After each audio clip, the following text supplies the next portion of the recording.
Good morning, seniors. Happy Tuesday. Quick video here. One quick point. I will be posting a video later on today, and I'll send you an email on it. But I'll be posting an email later on today that will talk about this final week or two, depending on where you're at with your grade. And so there's going to be an opportunity for people who want it and who can earn it to boost their grade a little bit and maybe be done with school a little bit early. So be watching out for that video in a little while. Yesterday you decided if you were going to write a cover letter or if you're going to write a scholarship essay, and today we're going to do a first draft on those.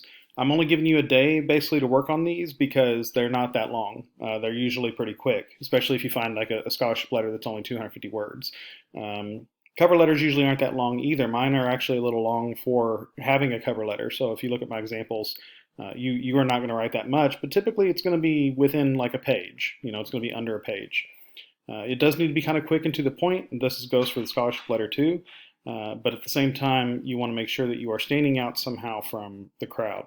Okay, so I found this another great resource here talking about what to include in a cover letter for a job.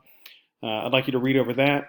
It talks about how to form the letter itself, what it should look like basically with the heading and the signature line. Tells you like some etiquette sort of things that you want to make sure that you know what you're doing there. It looks very similar to this picture here. Make sure that you're talking about not only your qualifications and how you would best fit the job, but make sure you are tailoring the cover letter to fit the job that you have chosen. So it should be using some of the same language that the job posting uses. And then it gives you some ideas about examples and also what not to do in a cover letter. So take a look at those. Those are good points.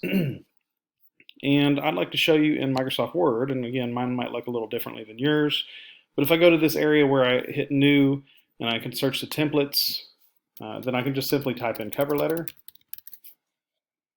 and I can find a template, preferably one that matches my resume, right? So if I have a simpler resume, then maybe it looks like this. If I have, this style of resume, then this is maybe the cover letter I want to use. So take a look and see if you can find one that at least is similar. It doesn't have to exactly match. But also be aware that some of these, for whatever reason, is bringing up resumes, and what you're looking for is the cover letter. Okay, so let's take a look at this one. So real simple, just like the resume, you're going to kind of fill in the spots. This is a little short word-wise. You want a little bit longer than that, but not much longer. There's not really that much more page left to go. So maybe 2 or 3 paragraphs at most, and it gives you some tips here in this as well. So the idea again is to sell yourself, to come out and make sure that you are that you show yourself as someone who is unique and who has thought through this job, who's made extra sure not to have things like typos and misspellings, those sorts of simple things.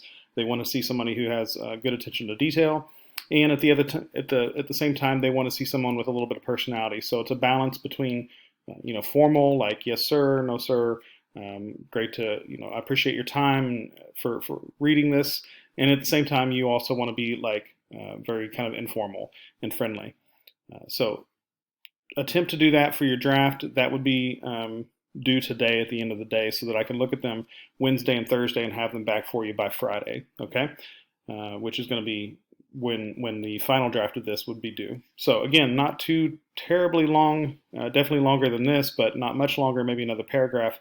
And again, very tailored to that job that you have picked for yourself. Okay, if you're going to do a scholarship letter, let's take a look at those. So if you're going to do a scholarship letter for a draft, I will also post this link in the agenda.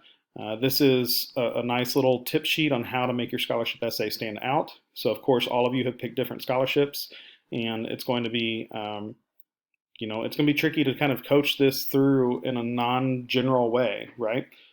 First of all, you want to, I agree with all of these points. You want to be personal about it. You want to show that you are a real human being who's not just like everybody else. And so talk about your life, talk about your experiences, as long as they relate to the question at hand. You want to be a storyteller, talk about, if it talks about hardships in your life, then you want to go back and be personal about that, but also kind of walk people through that story.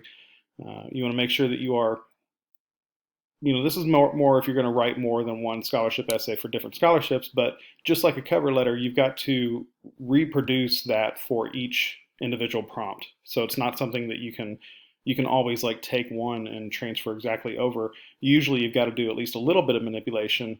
Sometimes you have to rewrite the whole thing. So that's what that's saying, is to make sure that you're addressing the prompt.